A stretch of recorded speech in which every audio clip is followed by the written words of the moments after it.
Hello friends, SRS Jain study.com में आपका स्वागत है। सोशियोलॉजी की सीरीज़ को आगे बढ़ाते हुए आज हम क्लिफर्ड गिब्स के बारे में डिस्कस करेंगे। ये वीडियो एनटीए नेट सोशियोलॉजी और सोशियोलॉजी से रिलेटेड अदर एग्ज़ाम के लिए महत्वपूर्ण साबित होगी। Let's we discuss about Clifford गिब्स। जो क्लिफर्ड गिब्स है ये अमेरिकन मानव विज्ञान शास्त्री थी और इनका जन्म 23 अगस्त 1926 को सैन फ्रांसिस्को अमेरिका में हुआ था। इन्होंने समाजशास्त्र के अध्ययन में प्रतीकात्मक नीव विज्ञान सिंबॉलिक एंथ्रोपोलॉजी का सिद्धांत दिया। उन्हें प्रतीकात्मक नीव विज्ञान के शोध एवं उसकी प्रविधि के लिए जाना जाता है। गिब्स ने लगभग 3 दशकों तक संयुक्त राज्य अमेरिका में सांस्कृतिक मानव विज्ञान पर भी कार्य किया। उन्होंने अमेरिका के हार्वर्ड विश्वविद्यालय से उच्च शिक्षा प्राप्त की तथा अमेरिका के institute of advance studies Princeton के प्रोफेसर पद पर कार्यरत हुए। क्लिफर्ड ने धर्म का सिद्धांत भी प्रस्तुत किया। क्लिफर्ड गिब्स की जो डेथ हुई थी वो 30 अक्टूबर 2006 को हुई थी।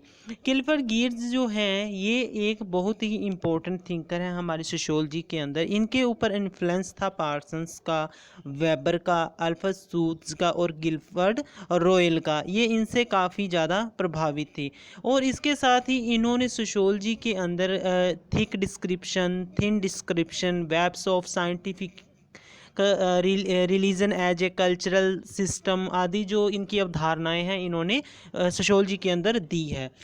उसके बाद में जो क्लिफर्ड गिब्स है इनकी महत्वपूर्ण जो किताबें हैं, बुक्स हैं सोशियोलॉजी के अंदर जिनको आपने अच्छे से याद करना है। फर्स्ट बुक है द रीजन ऑफ जावा जो 1960 के अंदर पब्लिश हुई थी। उसके बाद में इनकी बुक है एग्रीकल्चरल इनोवेशन जो 1963 के अंदर पब्लिश हुई थी। उसके बाद इनकी बुक है the social history of an Indonesian town जो 1965 के अंदर पब्लिश हुई थी। उसके बाद में इनकी बुक है द इंटरप्रिटेशन ऑफ कल्चरल जो कि 1973 के अंदर पब्लिश हुई थी। उसके बाद इनकी बुक है किनशिप इन बाली जो 1975 के अंदर पब्लिश हुई थी। उसके बाद में इनकी बुक है लोकल नॉलेज जो 1983 के अंदर पब्लिश हुई थी। उसके बाद में इनकी बुक है वर्क्स एंड लाइव जो 1988 के अंदर पब्लिश हुई थी। उसके बाद में इनकी बुक है आफ्टर द फैक्ट जो 1988 के अंदर पब्लिश हुई थी। उसके बाद क्लिफर्ड जो गिब्स है इनका समाजशास्त्र सिद्धांत क्या है। क्लिफर्ड गिब्स ने समाजशास्त्र सिद्धांत पर विभिन्न विद्वानों के मत देखने को मिलते हैं। गिब्स ने अपने समाजशास्त्र के अध्ययन में प्रतीकात्मक नीव विज्ञान का सिद्धांत दिया जिसे सिंबॉलिक एंथ्रोपोलॉजी कहा जाता है। ये सिंबल्स को ज़्यादा इंपॉर्टेंस देते थे। ये कहते थे इस बीच जो सिंबल्स है वो अपने आप में बहुत कुछ हैं तथा प्रभावशाली सांस्कृतिक मानव विज्ञान का सिद्धांत दिया। इनके जो मुख्य 2 सिद्धांत हम देख रहे हैं, फर्स्ट है प्रतीकात्मक नीव विज्ञान का सिद्धांत और द्वितीय है प्रभावशाली सांस्कृतिक मानव विज्ञान का सिद्धांत। नेक्स्ट है गिब्स ने अपने सिद्धांत में गिलबर्ट रायल की अवधारणा का उपयोग किया है। जो गिलबर्ट रायल है इनकी जो अवधारणा है इन्होंने अपने सिद्धांत के अंदर प्रस्तुत किया है जो सामान्य भाषा दर्शन के अंतर्गत आती है। उन्होंने लुडविग विटगेस्टाइन के पोस्ट एनालिटिक्स दर्शन से नीव विज्ञान में पारिवारिक समानता की अवधारणा का प्रयोग किया है। उसके बाद में गिब्स ने अल्फ्रेड सूट्स के पूर्ववर्तियों, परंपरावादियों, समकालीनों तथा उत्तराधिकारियों के बीच अंतरों को प्रस्तुत किया है जो नीव विज्ञान सिद्धांत में सामान्य पाया गया है। गिब्स ने बल देकर कहा कि सूट्स की घटना विज्ञान के अंतर्गत समसामयिक पूर्ववर्ती उत्तराधिकारी के बीच संबंध कैसे उत्पन्न होते हैं।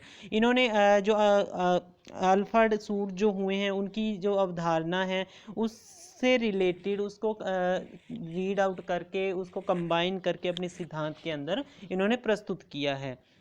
उसके बाद में क्लिफर्ड गिब्स के जो मेन थॉट्स हैं उसके अंदर क्लिफर्ड गिब्स ने अपनी पुस्तक द इंटरप्रिटेशन ऑफ कल्चर जो 1973 के अंदर पब्लिश हुई थी में संस्कृति को एक सांकेतिक रूपों में विरासत की एक प्रणाली के रूप में व्यक्त किया है जिसके माध्यम से मानव संवाद करते हैं तथा अपने जीवन के बारे में अपना दृष्टिकोण तथा विचार विकसित करते हैं। इन्होंने संस्कृति को जो है एक संकेत माना है, एक सिंबल के तौर पर इन्होंने बताया है और कहते हैं भी उसके कारण ही जो ह्यूमन बीइंग है वो आपस के अंदर वार्तालाप करते हैं, बातचीत करते हैं और पूरे का पूरा जो उनके जीवन के दृष्टिकोण होता है, उनके विचार होते हैं, उसी से वो विकसित होते हैं।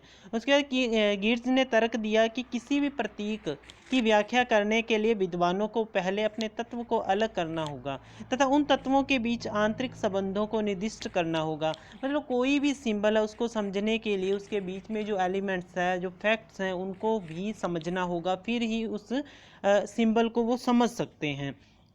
पूरी पद्धति को कुछ सामान्य तरीकों से चिन्हित होगा ताकि उसके चारों ओर यह मुख्य प्रतीकों के अनुसार कार्य कर सके, जिसमें से अंतर्निहित संरचनाएं, अंतर्निहित होता है उसके अंदर जो संरचनाएं हैं, वो पूरे का पूरा जो स्ट्रक्चर है, ढांचा है, कैसे बना हुआ है, एक सही अभिव्यक्ति है या वैचारिक सिद्धांत है जिस पर यह आधारित होता है। उसका गिट्स का विचार था कि संस्कृति सार्वजनिक है। जो संस्कृति होती है, कल्चर होता है, वो सार्वजनिक होता है, सबका होता है।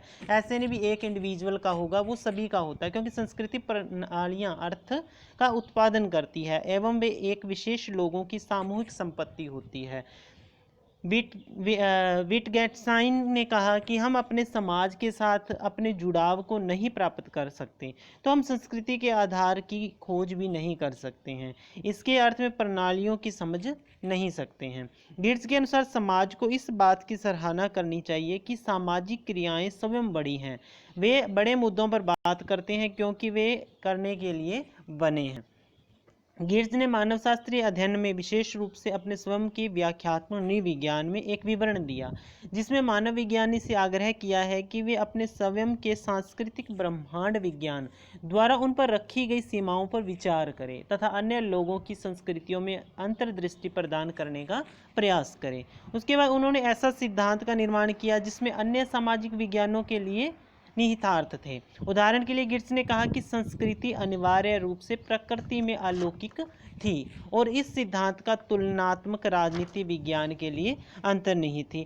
जो गिट्स हैं, इन्होंने प्रतीकों को अर्थों का वाहक कहा है। जो प्रतीक होते हैं उनके अपने अर्थ होते हैं, उसके द्वारा हम किसी चीज़ का हाव भाव समझ सकते हैं। फॉर एग्जाम्पल जैसे हम कह सकते हैं कोई स्माइल कर रहा है तो हम ये सोचते हैं भी वो बहुत खुश है, या आंखें दिखा रहा है तो इसका मतलब वो गुस्से में है। इस प्रकार के जो सिंबल हैं इन्होंने यूज़ किए हैं। उसके साथ ये कहते हैं भी अर्थ सार्वजनिक होते हैं, जो अर्थ होते हैं, मीनिंग होते हैं, वो सार्वजनिक होते हैं। ऐसे नहीं भी एक व्यक्ति का ने किसी चीज़ का सिंबल का कोई अर्थ लगाए तो वो सभी के लिए सेम हो, नहीं, सभी के लिए जब वो होगा तो एक के लिए वो अर्थ सही होगा। जैसे आंखें दिखाना, इसका मतलब है भी वो गुस्सा कर रहा है, किस चीज़ के लिए रोक रहा है, ये सभी के लिए सेम है इसका अर्थ। और उसके साथ ही क्या होना चाहिए, वक्ता और जो श्रोता है आपस में प्रतीकों के अर्थों की सहभागिता करते हैं। जो सामने वाला है जिससे हम बात कर रहे हैं वो प्रतीक को समझेगा तभी उस प्रतीक का कोई अर्थ होगा, उस सिंबल का कोई अर्थ होगा। संस्कृति के बोधात्मक पक्ष की अपेक्षा भावनात्मक पक्ष पर बल देते हैं। ये जो है संस्कृति के जो बौद्धिक कह दें हम, बुद्धि से रिलेटेड जो पक्ष है उसको ये ज़्यादा एम्फिसाइज नहीं, ये इमोशनल जो साइड है उस पर ज़्यादा फोकस करते हैं। सो ये थे क्लिफर्ड गिट्स से रिलेटेड कुछ important facts. Okay, thank you for video watching.